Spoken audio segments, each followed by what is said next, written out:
What's up, y'all? It's your girl Amanda, and we're back with another episode of Thompson and Stuff. We have made it post Thanksgiving. Thank you, Jesus. Now, today is Saturday. It is the Saturday after Thanksgiving, so I must warn y'all now. You got one more day of Thanksgiving leftovers, and then you got to throw them all away. I don't care how good the dressing is, I don't care how good the ham is. You got to throw it all away because it will expire and be nasty, and you'll get like the runs for the next 2 weeks. Because didn't Ply say Thursday, no, Wednesday's when you cook the food, Thursday you eat the food, Friday is when it's best, Saturday you're pushing it, Sunday ain't no more leftover bit. That's where we are. We're pushing it at this point. I still got some in my refrigerator myself. But thank y'all so much for tuning in for another episode of Thompson and Stuff. So as I stated in my last podcast, there are probably 2 more episodes. This is one of the last episodes of the year. And then we're going into the new year, 2024. I got a lot of ideas and I can't wait to share with y'all, my loyal listeners. I want to thank everybody for all the support, and I also want to put this out there.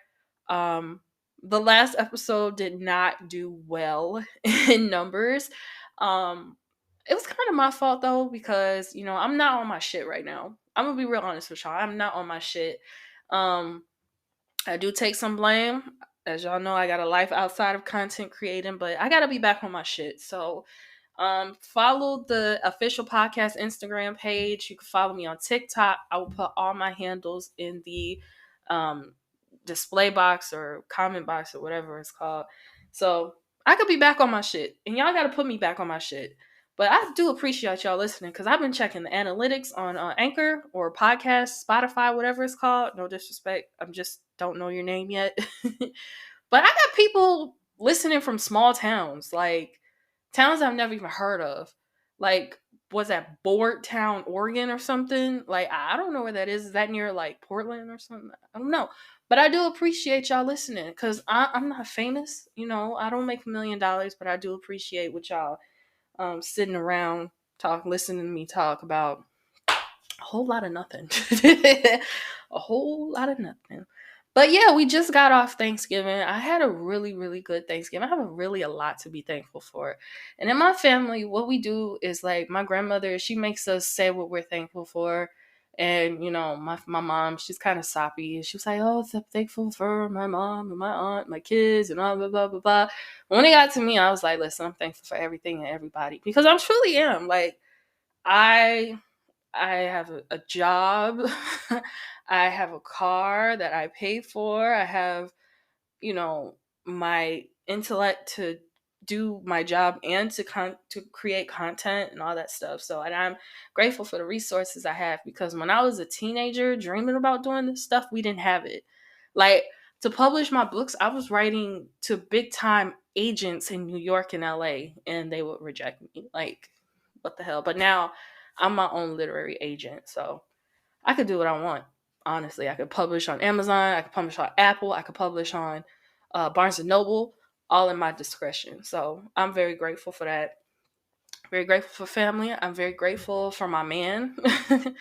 I'm very grateful for him, because not the guy I was talking about in the other podcast. I had to leave him alone, because basically I kind of figured out he would not be the partner that would check my A1C and do the needle part. So I had to drop him. But I have now, I could truly say I am truly in love with, oh shoot, I'm so in love, I'm clumsy. I am truly in love with my man. I really want to say his name, but I can't, because y'all nosy. But I'm very happy. He's just the best thing that has happened to me this year.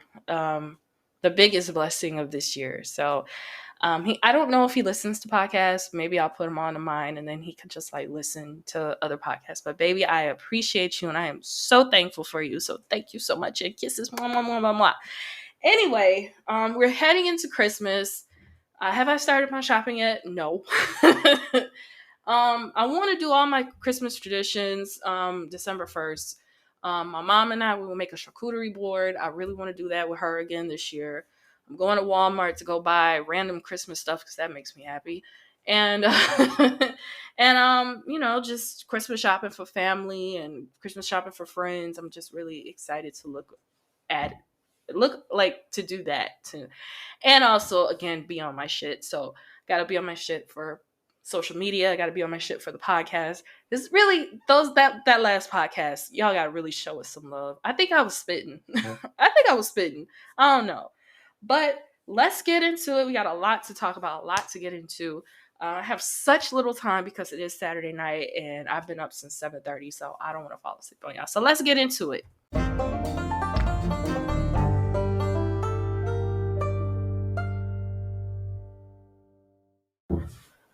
So, as of today, the Colorado Boulder, I guess the University of Colorado Boulder football season is over. So, I haven't really had a chance to watch the games. But I know that they have not been really having a great season. And I'm worried about this because we all see in sports, when a team is not doing well, somebody gets fired. I mean, we clearly saw that in the Pittsburgh Steelers with Matt Canada. We saw that with the head coach of the Oakland Raiders. They lost their jobs. And now, Colorado did not have the best season. They started strong. Don't get me wrong. They started strong. Everybody was tuning in. Well, mainly because, Deion Sanders was there and he was bringing the flavor to Colorado. I'm kind of worried because I don't want Deion Sanders to get that same treatment. Honestly, I don't think he would deserve that because when I found out Deion Sanders was going to Colorado, I didn't understand. I've never been to Colorado. I never understood like the vibes there. All I know about Colorado is my uncle lives there. That's it. But I don't want him to get fired because one, with what he has done with the football team, I just know he's brought so much revenue to the city. And also, I love how, he is more like a father figure to the players. Like, when I think of a football coach or any coach in sports, I think of this big, burly man or, a strong, muscular man getting in a person's face screaming at them. You know what I mean? But Deion Sanders, he's not like that. Like, he talks to you, not you, but he will talk to the players like they were his children. But he did say, these are my babies. So y'all know where I'm coming from with this. I love that approach he has had with them. Also, I think it's because, Shedeur Sanders, he had an injury, and then Travis Hunter had an injury. So I guess they need to kind of get uninjured so they can have a better season next season. But I don't know if Shedeur Sanders is going to be there because he is older and he might, who knows, declare for draft. But then again, Deion Sanders, he seems like the father that we would be like, education comes first, finish your degree, because that's what Shiloh did. If you guys don't know, Shiloh Sanders, Shedeur's older brother, got his bachelor's at Jackson State where they used to be, and then now he's at Colorado Boulder University, whatever.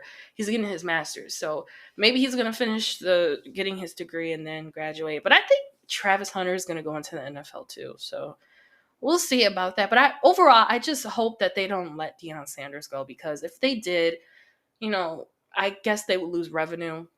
Like, when they were at Jackson State, I know they brought lots of money to Jackson State, and then they left and came to Colorado. So, and plus, I follow his son, Deion Sanders Jr., on YouTube, and I follow him on Instagram too. But he does a lot of work for them too, showing the behind the scenes of like practices and stuff.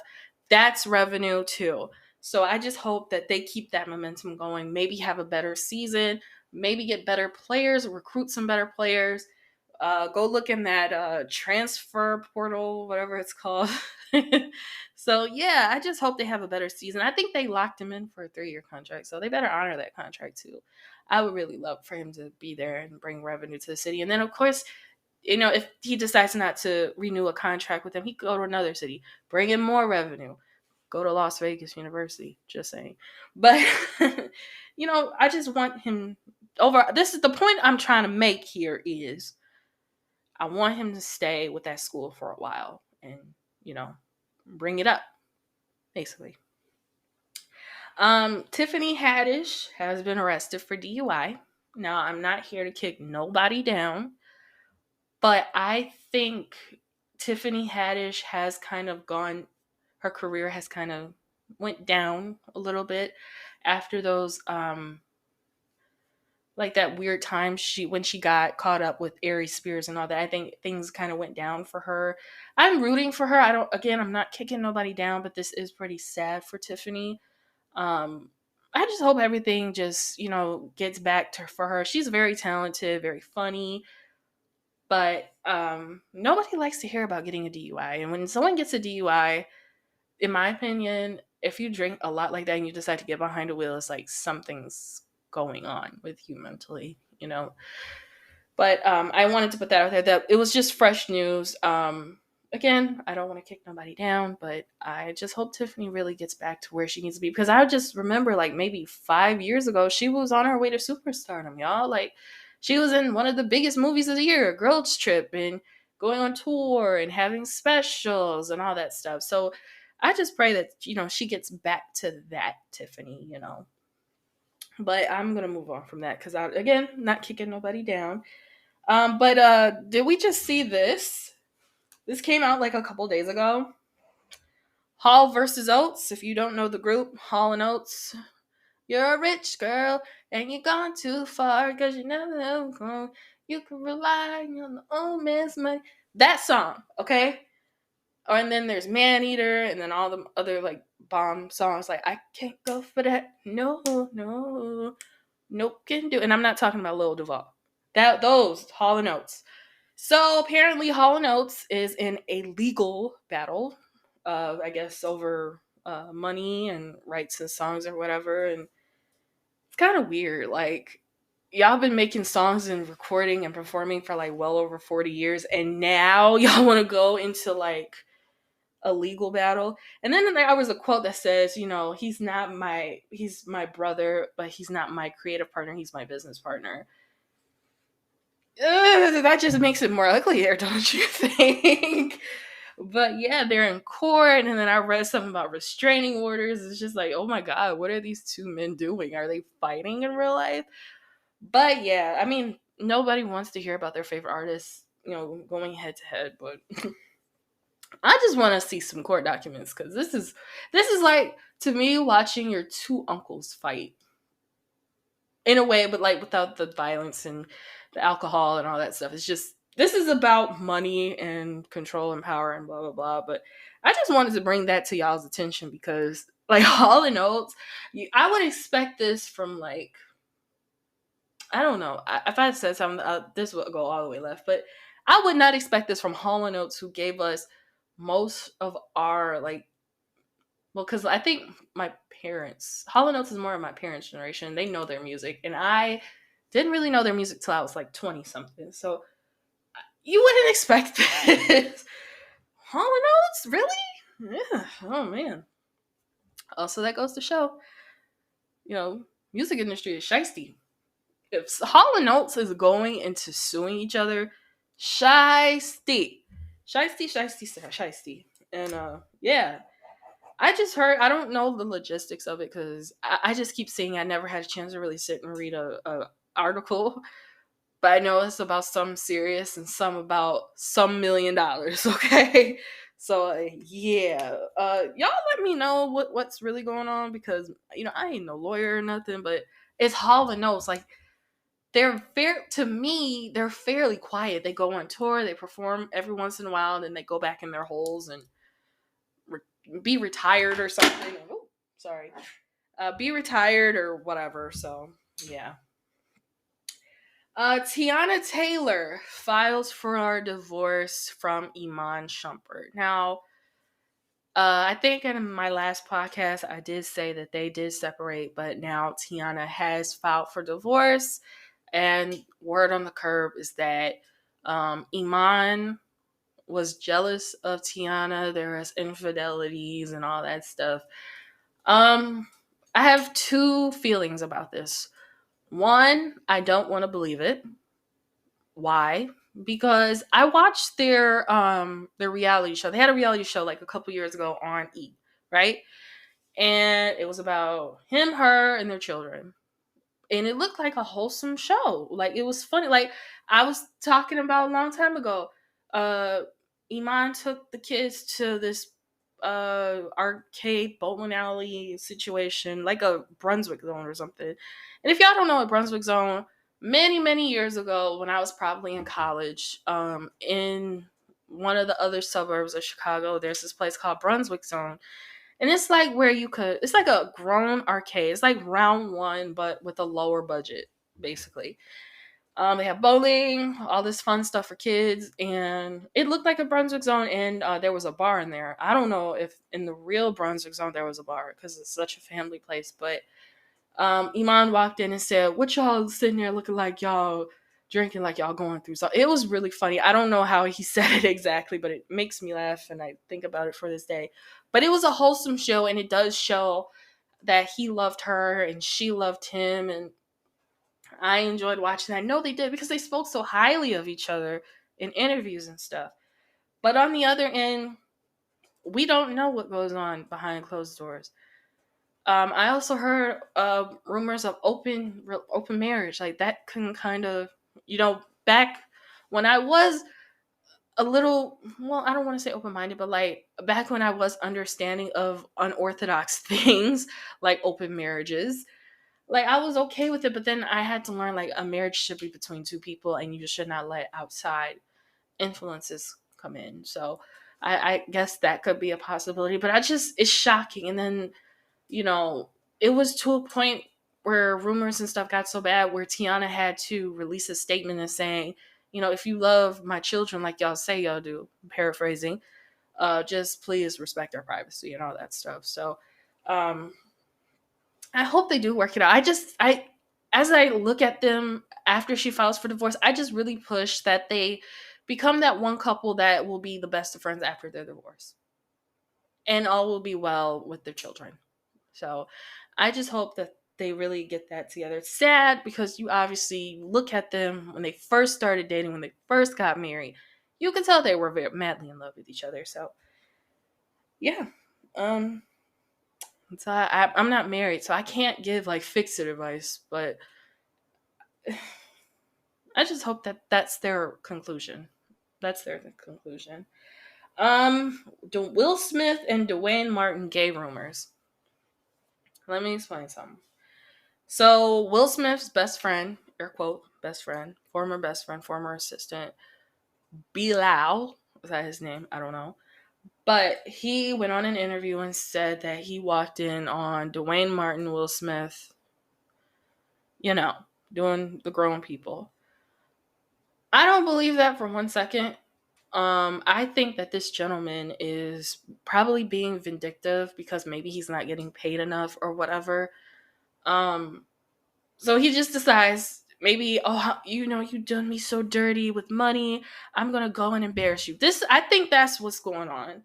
I don't think Dwayne Martin did that. I don't think they did that. And they also said that's why Tisha Campbell left. I don't think that's what happened either. I think it's just somebody being vindictive.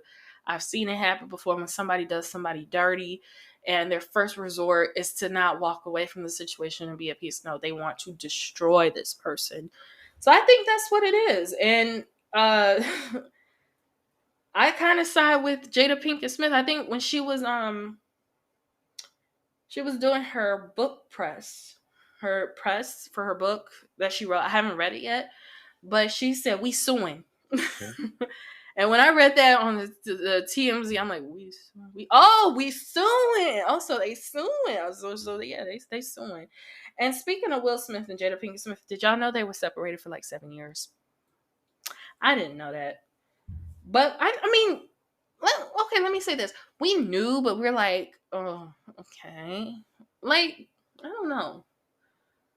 Some of those rumors, I guess, of Will and Jada are kind of true in a way. But it's not surprising news to me. It's not, in my opinion. So I'm not shocked. But if that's how they choose. They're still legally married. They still put a united front. Like, Thanksgiving, they just probably celebrate Thanksgiving together. There was pictures. He was giving her a kiss on the forehead. So they're still married. Maybe they've reached that point in their lives, like some of us aren't rich, and some of our grandparents aren't rich either. So what they do is they have separate bedrooms. Like, yeah, but instead of having separate bedrooms like our grandparents Will and Jada, they're rich, so they just have separate houses. So yeah, it's not surprising. I guess that's for me because I didn't really grow up with a lot of healthy relationships. So once I started seeing that in relationships in my family, I'm like, okay, I understand it now. I understand it now. But hopefully, I am here to break that curse. I don't. I don't want that for myself because, like, sleeping in separate bedrooms from your spouse is kind of weird, but in a way, yeah. Um, Y'all up in uproar about Snoop Dogg quitting weed. Well, spoiler alert, y'all. He didn't really quit weed. It was for like a bonfire product or something, a fire product. That man is smoking a joint right now, so I'm here to tell y'all that he did not really smoke weed. And if you're listening, and you're probably thinking, why is she rushing through this segment? Um, this has recently came out. The Diddy and Cassie lawsuit. So Cassie went to the New York Supreme or the New York courthouse, and she filed a suit against Diddy, stating, um, Diddy made me do this, Diddy made me do that. He was abusive, blah blah blah. Paraphrasing, not being disrespectful. So I've been hearing a lot of ridiculous sides to things when it comes to the situation. Um, I when it comes to Diddy, for me, you know how somebody asks you, what do you think of such and such? And you answer with, I don't think about such and such. That's how Diddy is to me.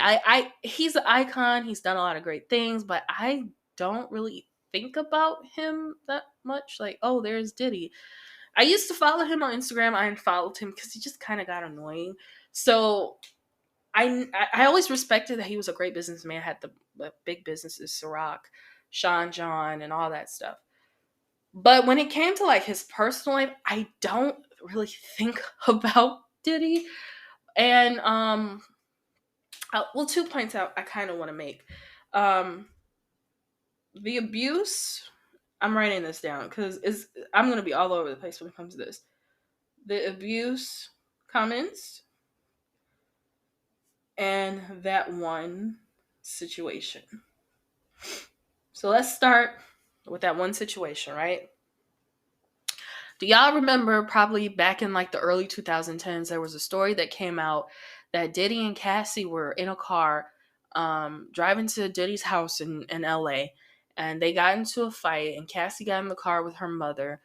I'm trying to remember the details as best as I can, y'all. So that story came out, and of course, sometimes we do think, oh, that's TMZ, they're coming up with shit. Now that this suit came out, I thought about that story I read, and I'm like, oh, it makes perfect sense. It does. Like, I guess she got hit or something in the backseat of a car. So I guess that was the situation that they were describing in the court papers. So I guess this situation does make a little bit more sense. I think it is not like, oh, she's lying on me. There was the proof there. Um, the comments about people asking, why did she take so long to come out of the abuse allegations? Listen, y'all. My ex abused me for 2 of the 3 years we were together, because the final year we were together, we weren't together, if you know what I mean. In their lawsuit, they mentioned freak offs, prostitution, all that stuff.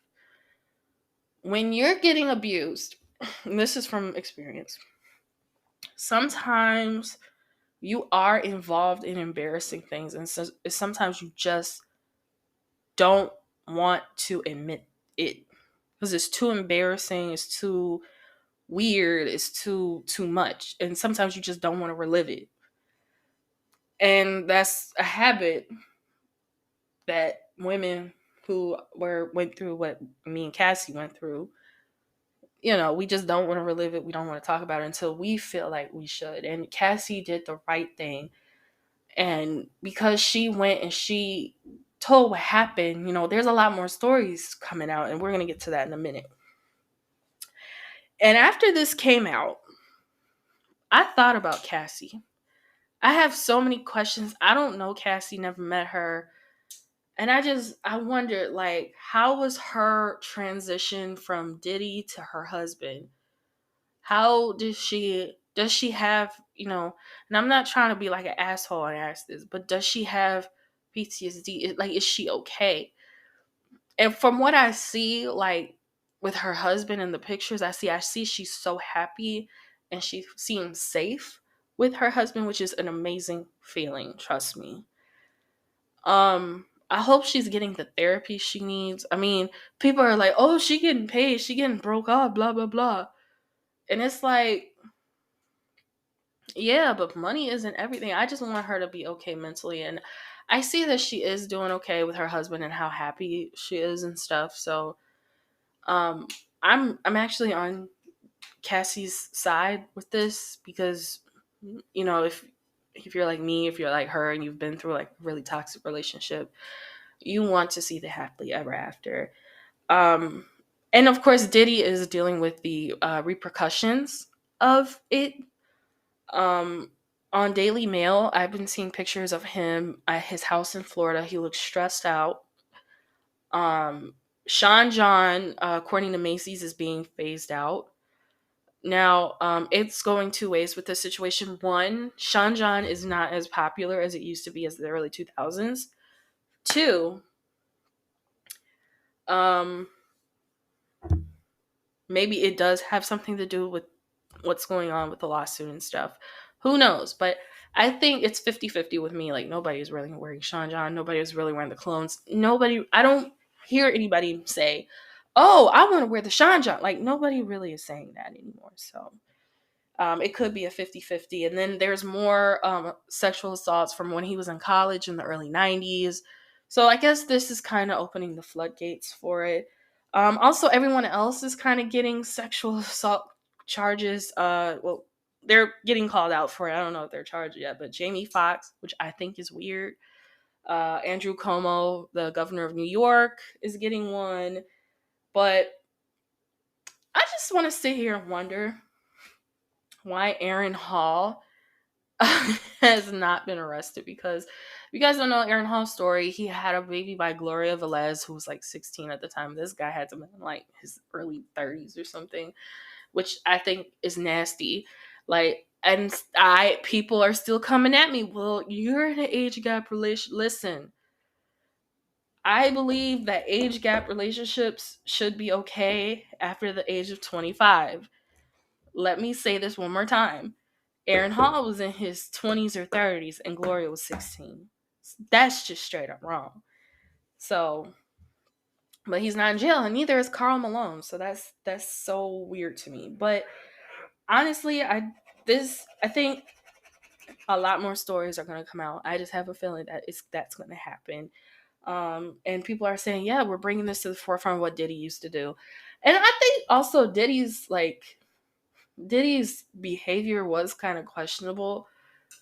Not like in a sexual sense, but like how he acts overall. Because didn't he make people walk to like Brooklyn for cheesecake? And I'm not trying to be funny, but when you're on a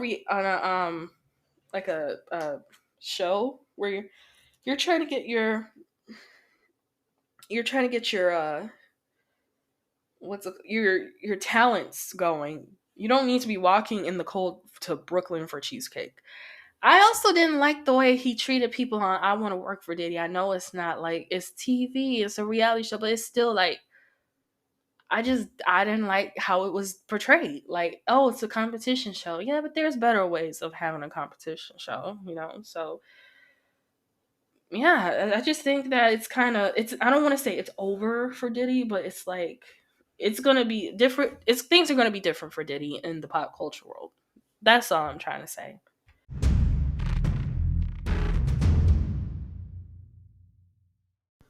All right, so shout out to the SAG and the UAW strikes ending. So, the SAG strike ending, to us normal people who don't write TV shows or anything, that basically means the strike is over. I guess the actors and actresses and everybody's going to get paid fairly, and the AI thing has been dealt with. So now everybody can go back to work, and all our favorite shows are going to resume again. Abbott Elementary, for example, is coming back in 70 days, according to the TV Time app. So I can't wait for that. Most importantly, this strike does hit home for me. The UAW strike is, I guess, over now. And now people can get paid fairly to make cars because dealerships are suffering. So a lot of people ask me, well, how does the UAW affect dealerships? All right, so you start with the plant, right? The plant builds the cars. So the cars get shipped out to the dealerships. So now, when these people were not on strike, the cars were not getting built. Cars not getting built, they're not being shipped out. Oh, sorry. Cars are not being shipped out to dealerships. Dealerships are not making money off new cars. Now, of course, there's always the new and used section, but you guys got to remember interest rates are still high. Okay. People are still trading in their vehicles. People are buying used vehicles, but at a very hefty price. So for some dealerships, I guess people buying their used car inventory is keeping them afloat. So now that everyone's off strike, everyone's going back to work. I guess now the economy will be up and running. Now, if we could just fix inflation and these interest rates, I think we'll be okay. And don't vote for Trump. Thank you. Anyway, those two strikes are over. So it might have a push in the economy, especially in the Hollywood economy and the car economy. Hint, hint, wink, wink, nudge, nudge. Just wanted to share that. Keke Palmer gets a restraining order on her child's father due to abuse. Do I need to go through the spiel again? All I'm gonna say to end this abuse talk, because I'm not trying to be cold-hearted, but it's sad and it's triggering for me. What is done in the dark will come to light when it comes to these celebrities and getting abuse. Kiki's abuse was done in the dark. It's coming to light. And I hope she gets her restraining order. I hope she gets her justice. And I'm going to leave it at that. But also DJ Envy and Flippin' NJ, Cesar Pena, that whole soap opera was going on. And now Cesar says that Envy is innocent. He was just, I guess, an innocent bystander in all of this. Currently, Cesar is out on bond and he's on house arrest. So, and if you guys don't know or don't remember, he basically scammed a lot of people out of real estate, a lot of money. So I haven't heard anything about that. I know Envy went on the air one day and was like, well, my lawyer said not to talk. But why did you talk, though, if your lawyer said not to talk? Like, I think you should listen to the lawyer and, yeah, don't talk. Like, don't be on there talking. Something else going on right now. Guess who is starting a podcast or has started a podcast? It's like 3 episodes in. Suge Knight. Now, I know you're asking, Amanda, how is Suge Knight starting a podcast and he's locked up in prison? Well, my friend, let me tell you. When people go to prison, they have securists or whatever. So David Mays, I guess, who founded the source with like Benzino and them, he has Suge call him on the phone and he records Suge Knight answering all the questions and stuff. So they started, the first podcast came out probably like 3 weeks ago. So they're 3 weeks in and Suge Knight just tells everything basically. Like, while I am, again, hip hop head, I'm a big Death Row Records fan too. When I listen to the Suge Knight podcast, I just feel like I shouldn't be listening. Like, and kids, y'all, some of y'all will know as kids, when there's a room full of adults at like Christmas dinner or something, you should not be in that room. I'm 28 years old, and I feel like I should not be in the room where Suge Knight is talking about this. Like, it's just things I feel like I should not be hearing, but I somehow go back and I hear more of it. But I don't know if it's going to be a limited um podcast or if he's going to do it every week. I wouldn't be surprised if it's not limited and he continues, because he's, besides like the violence and all the gore stuff Death Row Records had, Suge Knight has a lot of stories to tell. He ran, as a black man, he ran one of the biggest hip hop labels ever. So I'm sure he's filled with stories of experience and what went on in the industry and all that stuff. So I wouldn't be surprised. I mean, yeah, I still listen because, of course, I'm still, like I said in one of my YouTube videos, I'm a student hip hop. I love to learn stories and all this stuff. And I don't. And one thing I'm really trying to work on is that I'm trying not to run to blogs to get stories because I don't know how true they are. You know what I mean? So I want to hear it from like the source's mouth. And to me, as crazy as this sounds, Suge Knight is a source. Like, he is. Like, Suge Knight was in the office every day at Death Row Records handling business. He arranged people's contracts and stuff. Like, he was a smart businessman. He was smart, but this didn't make sense to me. So every property, every Death Row, well, I guess I shouldn't say smart, but okay, maybe I never heard of this.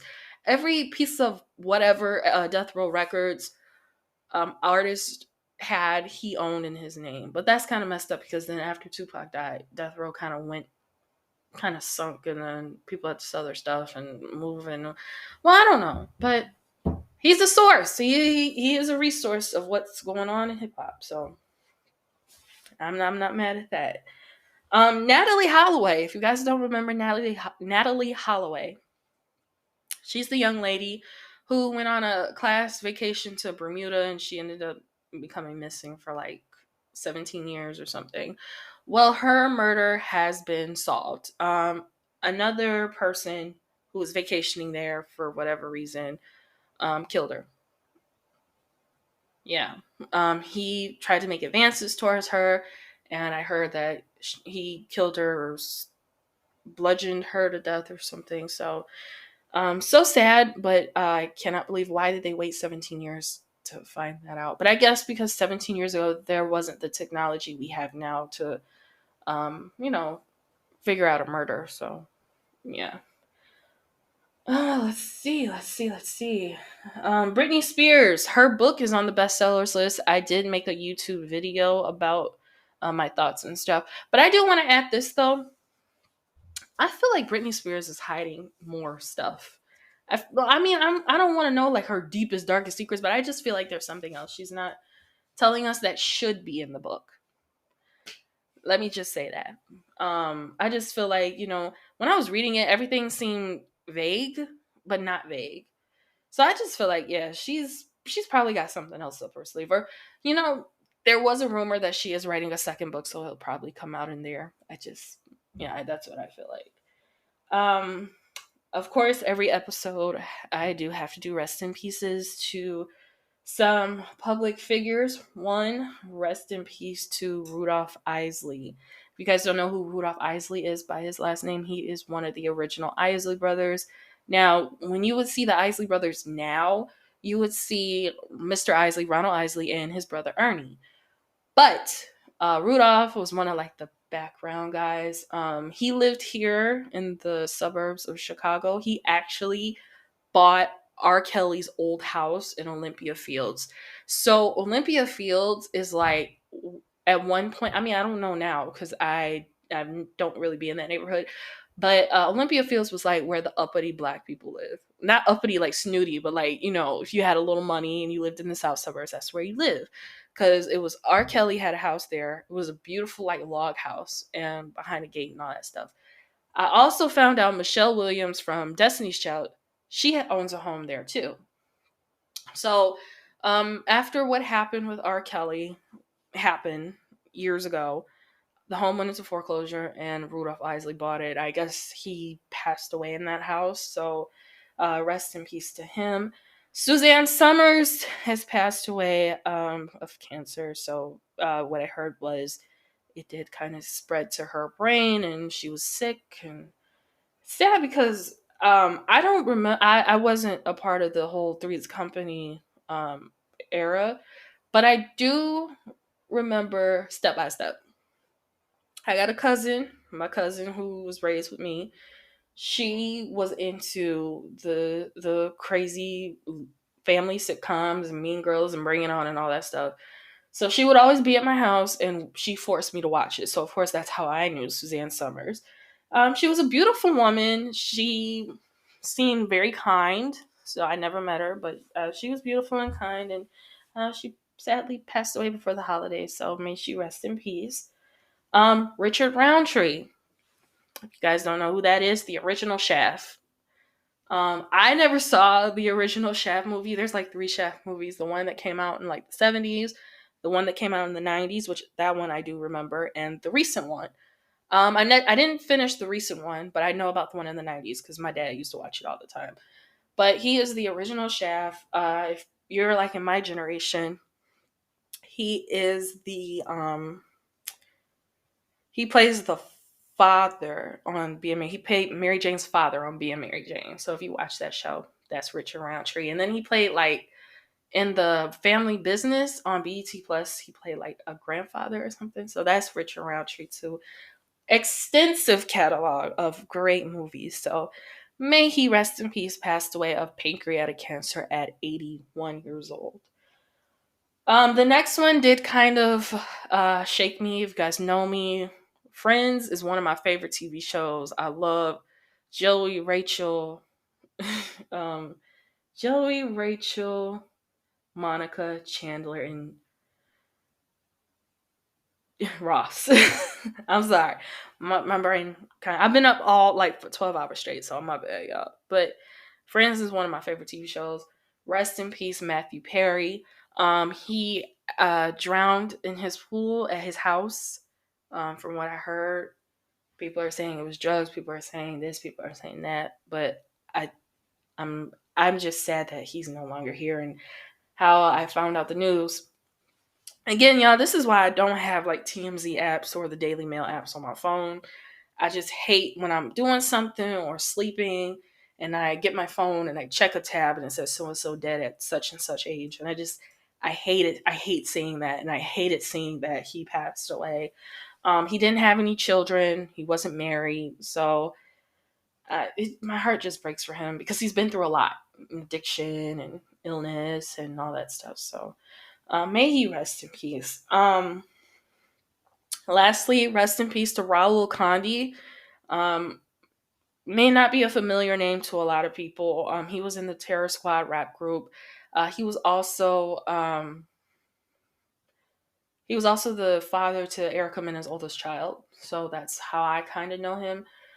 He was sick for a while too. He just passed away last night. So rest in peace to Mr. Condi as well. Into other news, Tom Skilling. If you're from Chicago, you know who Tom Skilling is. Tom Skilling is retiring in 2024. I'm kind of split about this, y'all, okay? I grew up watching Tom Skilling. Okay, so it's like kind of a versus news situation. So in my house, I live with my mother. We watch ABC7 News. So we got Tracy Butler and Roz Marin, right? Those two. I've been watching them since I was a kid. I don't know if they really work on there still because during the day for me, I don't have time to watch the news. And yeah, I haven't watched them in years too. So I don't know if they're still there. But that's who I watched growing up. If I went over my grandmother's house, it was Tom Skilling knowing the weather during the day. So now WGN, Channel 9 News, is going to have to find a new weather person to replace Tom Skilling. He's been doing the weather for like 40 to 50 years, so he deserves to retire, sit down. He's been working a long time, so happy retirement, Mr. Skilling, even though it is like in 2024, but happy retirement. I hope you enjoy it.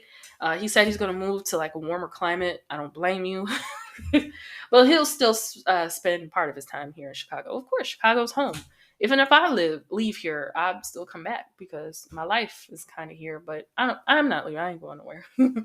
Not anytime soon. Carol Lee, whatever her name is, the young lady who faked the kidnapping, says she saw a baby at the side of the road. She was kidnapped and then she walked up to her parents' house. Long story short, she was found guilty of overall lying. We are still kind of mad at Carol Lee because she did kind of ruin everything for us. Like, I guess now people are not going to believe us if, there's another missing black person or whatever. So, yeah. Thanks a lot, Carolee, but good luck to you on there. Roy Wood Jr. leaves The Daily Show, which I am kind of upset about. I really wanted Roy to host the Daily Show. It seemed like he was a perfect fit for it after Trevor Noah left. And Roy Wood is so funny. Like, if you guys remember during the pandemic where he made the coalition, oh my god, like that was hilarious. The coalition between the competition between chicken sandwiches, Chick-fil-A, McDonald's, Burger King, all that stuff, hilarious. I think he deserves it, but at the same time, like the way his specials are so funny, I know he's gonna do something bigger and better. Like, he's hilarious. I love Roy Wood. So maybe I think they did choose someone else for the Daily Show. They chose someone who's like my age and I've never heard of her. So um we're gonna see how that goes. Good luck, Daily Show. Even though I've never really watched you anyway, but I love Roy Wood. Lastly, Amazon shuts down AMP. So in my notes, I wrote what it means for me, Joe Budden, and Nicki Minaj. We all had shows on AMP. I did AMP once. It was kind of a fail, and that's when I realized, yeah, I kind of don't want a radio show. I want to stick to my podcast. But during like the day at 5 o'clock, I was listening to like Joe Budden. He'd be jamming, or he'll have like somebody on for conversations. But it's weird. He didn't really mention it on the podcast. I guess legally he can't mention it. So yeah, Nicki Minaj, I never really listened to a show of Nicki Minaj. I'm not a Nicki fan. Like, no disrespect to her. Hardworking black woman, great, but she's just not my cup of tea. But they shut down AMP. So no more internet shows for us unless another opportunity does roll around. And that's the end of my time. I thank y'all so much for listening for me today. I'm probably going to release another episode before the new year, probably in a couple weeks or so, if more new stuff happens. Again, y'all, I appreciate y'all for listening, but we got to get back on our shit, for real. Like, if y'all go back and listen to G Wiz, Cheese Whiz, I would truly appreciate it. I'm not trying to be on here begging, like, no, but still, I want to get my numbers up, just get good quality to you guys. I know tonight I'm going to be doing stupid amount of content. So, thank y'all again. Like, subscribe on your podcast platforms. I guess you can do that on all podcast platforms. Happy holidays if you celebrate. Follow me on adashmariesonofthom, or follow me on TikTok, MandaMariesThompso, and follow me on YouTube, MandaMariesThompso or something. Just Google my name and I'll come up, because I'm not. Yeah, YouTube is not where it needs to be right now. But I thank y'all again for listening, and stay safe out there. Don't forget I love you, and be kind to people. Peace.